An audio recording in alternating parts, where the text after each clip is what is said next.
आप सभी का स्वागत है।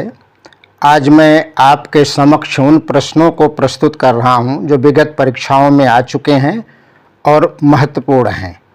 तो चलिए शुरू करते हैं। आज का पहला प्रश्न है, होठों की आकृति के आधार पर निम्नलिखित में से कौन अवृतमुखी स्वर हैं? ए, ई, बी, ऊ, सी, ओ, डी, ऊ। हमें स्वरों के उच्चारण में अपने होठों की सहायता लेनी पड़ती है।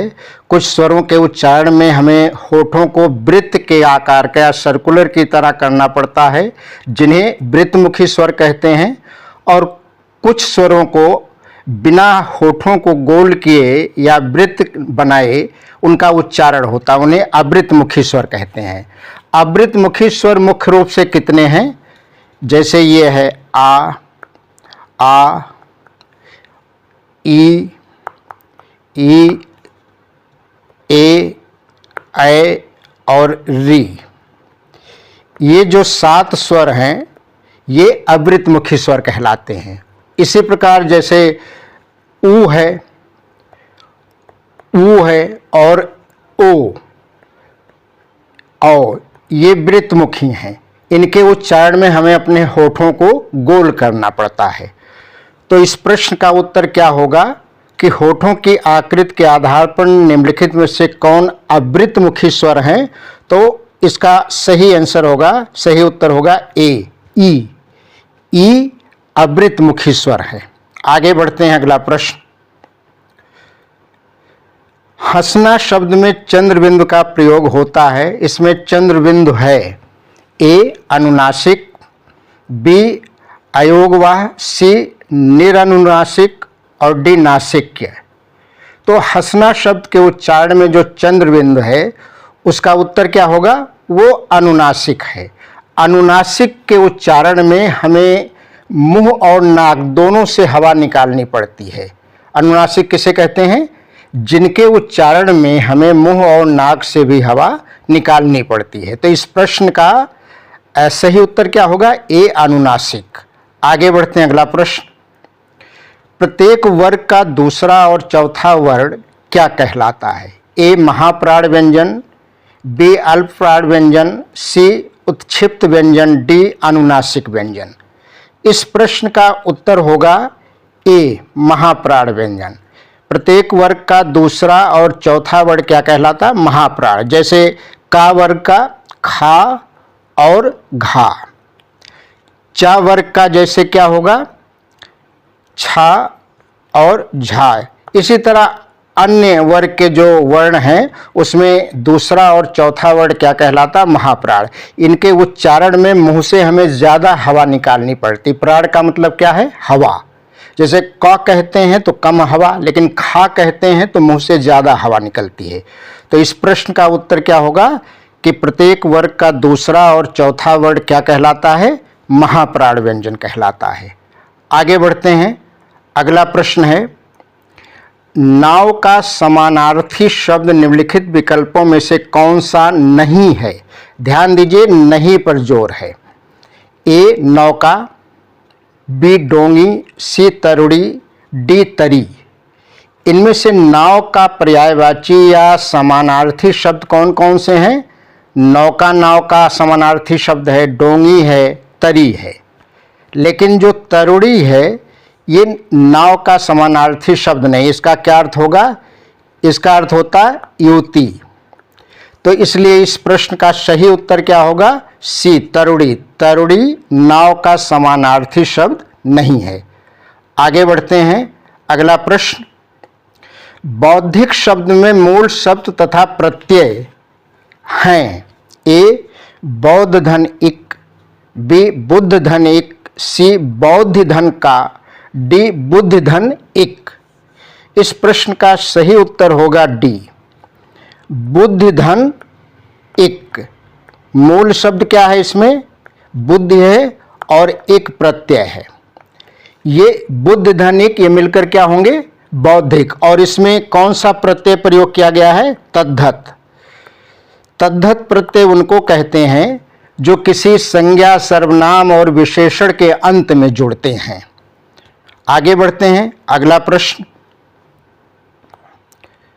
कौटिल्य का विलोम शब्द है ए आर्जो, बी आर्तो, सी मार्दो, डी मृदुलता। इसमें टाइप में गलती है, ये असल में डी होना चाहिए। तो कौटिल्य का मतलब क्या होता है? कौटिल्य का मतलब होता है कुटिलता, जिसके मन में कुटिलता भरी हो। और इसका सही उत्तर होगा आर्जो। आर्जो का मतलब होता है सरलता। तो कौटिल्य का विलोम क्या होगा? आर्जो होगा। आगे बढ़ते हैं, अगला प्रश्न। विभु शब्द का सही पर्यायवाची शब्द है ए चंद्रमा, बी अभ्र, सी आत्मा, डी चांदनी। तो विभु शब्द का सही पर्यायवाची क्या होगा? आत्मा है, सी। इसका उत्तर क्या है? आत्मा। विभु के अन्य पर्यायवाची शब्द और क्या होंगे? जैसे अविनाशी, परमात्मा, ईश्वर के लिए भी इस शब्द का प्रयोग किया जाता है। तो विभु का सही पर्यायवाची इनमें से कौन है? सी आत्मा, जो अजर अमर है, अविनाशी है। आगे बढ़ते हैं, अगला प्रश्न। निम्न में से कौन सी वर्तनी शुद्ध है? कौन सी वर्तनी शुद्ध? ए कोतूहल, बी कौतूहल, सी कौतूहल, डी कुतूहल। तो इसका सही उत्तर होगा सी, कौतूहल ये वर्तनी शुद्ध है। आगे बढ़ते हैं, अगला प्रश्न। आत्म उपसर्ग किस शब्द में नहीं है? ए आत्मसम्मान, इसमें आत्म उपसर्ग लगा है। बी आत्मीय, इसमें भी आत्म उपसर्ग लगा। उपसर्ग का मतलब जो किसी शब्द के पहले लगते हैं। सी परमात्मा में उपसर्ग आत्म नहीं है, बल्कि ये क्या है? प्रत्यय है। इसके बाद में परम धन आत्मा लगा है। और डी आत्मनिर्भर में भी आत्म है। तो इस प्रकार से ए, बी और डी में आत्म उपसर्ग लगा है, परमात्मा में वो नहीं है, इसमें प्रत्यय लगा है। तो सही उत्तर क्या होगा? सी, आत्म उपसर्ग किस शब्द में नहीं है? परमात्मा में नहीं है। आगे बढ़ते हैं, अगला प्रश्न। निम्नलिखित में से कौन सा शब्द पुल्लिंग है? ए विकृति, बी संस्कृति, सी दंपति, डी प्रकृति। अब ये कैसे पता चलेगा कौन सा पुल्लिंग है कौन स्त्रीलिंग? ये वाक्य में प्रयोग करिए। विकृत होती है तो ये स्त्रीलिंग हुआ। संस्कृत की रक्षा की जाती, ये स्त्रीलिंग हुआ। प्रकृति को बचाए रखनी चाहिए या प्रकृति सुंदर होती है, ये भी स्त्रीलिंग। लेकिन दंपति, जिसको पति पत्नी के अर्थ में शब्द प्रयोग होता है, दंपति बाजार जा रहे हैं, तो ये पुल्लिंग है। तो निम्नलिखित में कौन सा शब्द पुल्लिंग है? सी दंपति। आगे बढ़ते हैं, अगला प्रश्न। मातृहंता में कौन सा समास है? ए तत्पुरुष समास, बी कर्मधारय समास, सी अव्ययी भाव समास, डी द्विगु समास। तो मातृहंता, पहले इसका समास विग्रह करिए। मातृहंता का मतलब क्या है? माता की हत्या करने वाला, हत्या करने वाला। ध्यान दीजिएगा, ये की शब्द पर ध्यान दीजिए। देखिए इसमें की विभक्ति है, कारक चिन्ह है, जिसका लोप हो जाता है समास में। तो जिस समास में कारक चिन्हों का लोप हो जाता है उन्हें क्या कहते हैं? तत्पुरुष कहते हैं। और दूसरा, इसमें उत्तर पद प्रधान होता है। मातृहंता में उत्तर पद क्या है? हंता, मारने वाला। तो इसलिए ये कौन सा समास है? तत्पुरुष समास है। आगे बढ़ते हैं, अगला प्रश्न। उसकी प्रदत्त प्रतिभा क्या है? वाक्य है।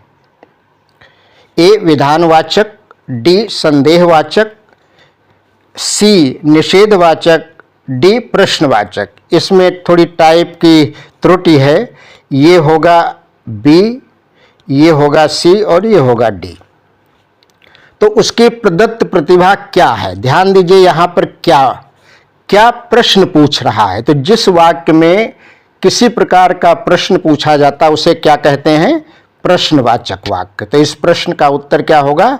डी होगा, प्रश्नवाचक। आगे बढ़ते हैं, गीता ने कहानी लिखकर पुरस्कार प्राप्त किया, वाक्य किसका उदाहरण है? ए सरल वाक्य, बी संयुक्त वाक्य, सी मिश्र वाक्य, डी इनमें से कोई नहीं। गीता ने कहानी लिखकर पुरस्कार प्राप्त किया। ध्यान दीजिए, कर्ता कौन है? गीता। और क्या किया? क्या पुरस्कार प्राप्त किया। तो जिस वाक्य में एक कर्ता हो और एक क्रिया हो, कहने का मतलब एक उद्देश्य एक विधेय, उसे क्या कहते हैं? वो सरल वाक्य होता है। तो इस प्रश्न का उत्तर क्या होगा? ए सरल वाक्य। गीता ने कहानी लिखकर पुरस्कार प्राप्त किया, एक कैसा वाक्य है? सरल वाक्य है। आगे बढ़ते हैं, अगला प्रश्न। वाक्यांश के लिए सबसे उचित एक शब्द चुनिए, हर काम देर से करने वाला। उसे क्या कहेंगे एक शब्द में? ए मिताहार, बी विलंबी, सी दीर्घसूत्री, डी विलंबित। इस प्रश्न का सही उत्तर होगा सी दीर्घसूत्री। हर काम देर से करने वालों को के लिए एक शब्द क्या है? दीर्घसूत्री। आगे बढ़ते हैं, अगला प्रश्न। अन्वेषण का शुद्ध संधि विच्छेद कीजिए। ए अन्वेषधन ड़ा, बी अन्वेधन षण, सी अनुधन वेश, डी अनुधन एषण। इस प्रश्न का सही उत्तर होगा डी अनुधन एषण। अनुधन एषण ये किस संधि का उदाहरण है? ये यड़ संधि है। कौन सी संधि है? यड़ संधि है। इस यड़ संधि में जब उ या उ के साथ कोई अन्य स्वर आता है तो ये क्या बन जाता है? वा बन जाता है। यहां पर देखिए, अनु से उ और ये अन्य स्वर ए आ गया है, तो दोनों मिलकर वा बन जाते हैं। तो अनुधन एषण अन्वेषण, इसलिए यहां पर क्या है? ये यड़ संधि का उदाहरण है और ये डी इसका सही उत्तर है। आगे बढ़ते हैं, अगला प्रश्न। जातिवाचक संज्ञा नहीं है। ए शैशव, बी विद्यालय, सी समुद्र, डी पुस्तक। इसमें देखिए, विद्यालय जातिवाचक संज्ञा है। किसी विद्यालय का जब आप नाम रख देते हैं तो व्यक्तिवाचक संज्ञा बन जाती है, लेकिन सिर्फ विद्यालय ये जातिवाचक संज्ञा सूचक है। इसी प्रकार समुद्र कहने पर सभी समुद्रों के लिए इसका प्रयोग होता है। पुस्तक कहने के लिए सभी पुस्तक के लिए, तो ये तीनों जातिवाचक संज्ञा के उदाहरण हैं। शैशव, शैशव जो है ये एक अवस्था का बोध कराता है, जिसको टीनेज कहा जाता है कि शैशव, या किड के रूप में भी आप कह सकते हैं, बचपन के रूप में भी कह सकते हैं। तो जब किसी शब्द से किसी अवस्था का बोध होता है उसे क्या कहते हैं? भाववाचक संज्ञा। तो जातिवाचक संज्ञा नहीं है शैशव, बाकी तीनों जातिवाचक संज्ञा के सूचक हैं। शैशव भाववाचक संज्ञा, इसलिए इस प्रश्न का सही उत्तर होगा ये शैशव। आगे बढ़ते हैं, अगला प्रश्न।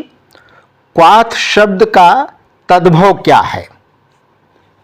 ए काढ़ा, बी काच, सी काठ, डी काटा। तो क्वाथ शब्द का तद्भव क्या है? काढ़ा है। ये इसका सही उत्तर होगा। बाकी आप यहां काच है, काच का तत्सम क्या होता है? काच का तत्सम क्या होता है? सॉरी, काच का तद्भव कांच होता है। काठ का काष्ठ होता है। कंटक काटा के लिए आता है तत्सम शब्द, इस तरह से। तो क्वाथ शब्द का तद्भव रूप क्या है? काढ़ा।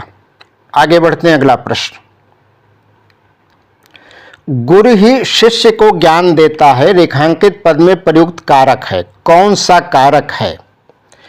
यहां ध्यान दीजिए, गुरु ही शिष्य को ज्ञान देता है। शिष्य को क्या देता है? ज्ञान देता है। तो यहां देने के भाव है। कर्ता जिसके लिए कुछ कार्य करता है अथवा कुछ देता है, उसे व्यक्त करने वाले रूप को क्या कहा जाता है? संप्रदान कारक कहते हैं उसे, जब कहीं देने का भाव हो। तो यहाँ पे गुरु अपने शिष्य को क्या दे रहा है? ज्ञान दे रहा है। और हमेशा संप्रदान कारक के लिए दो मुख्य विभक्तियां प्रयोग की जाती हैं, एक तो को और दूसरा के लिए। तो इस प्रश्न का सही उत्तर होगा बी, संप्रदान कारक।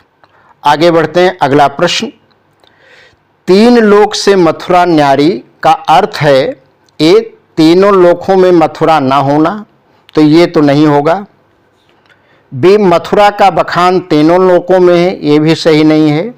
सबसे निराला और बहुत सुंदर मथुरा का होना, तीन लोक में मथुरा न्यारी माने पूरी दुनिया में सबसे अलग है, सबसे सुंदर है, वो क्या है? मथुरा। तो बहुत सुंदर मथुरा का होना, इसका सही अर्थ ये होगा। आगे बढ़ते हैं, अगला और आखिरी प्रश्न। इस समय मोहन आता होगा, इस वाक्य में क्रिया का काल कौन सा है? ए, सामान्य वर्तमान, बी, संभाव्य वर्तमान, सी, संदिग्ध वर्तमान, डी, तात्कालिक वर्तमान। तो जब क्रिया के वर्तमान काल में होने पर संदेह प्रकट किया जाता है तो वहां क्या होता है? वहां संदिग्ध वर्तमान होता है। इस समय मोहन आता होगा, माने निश्चित नहीं है कि वो आ रहा है, आता होगा, हो सकता आ रहा हो, इस तरह का भाव है। और ध्यान दीजिएगा, इस प्रकार के उसमें हमेशा इस तरह के शब्दों का प्रयोग होता है कि जैसे आता होगा, खाता होगा, जाते होंगे, पीते होंगे, इस तरह के क्रिया रूप होते हैं। तो ये संदिग्ध वर्तमान का उदाहरण है। इस प्रकार आज की यह प्रस्तुति यहीं समाप्त होती है। आपसे फिर एक नई प्रस्तुति के साथ मुलाकात होगी। आपसे अनुरोध है कि मेरे साथ जुड़ें, मेरे चैनल को लाइक और सब्सक्राइब करें। धन्यवाद।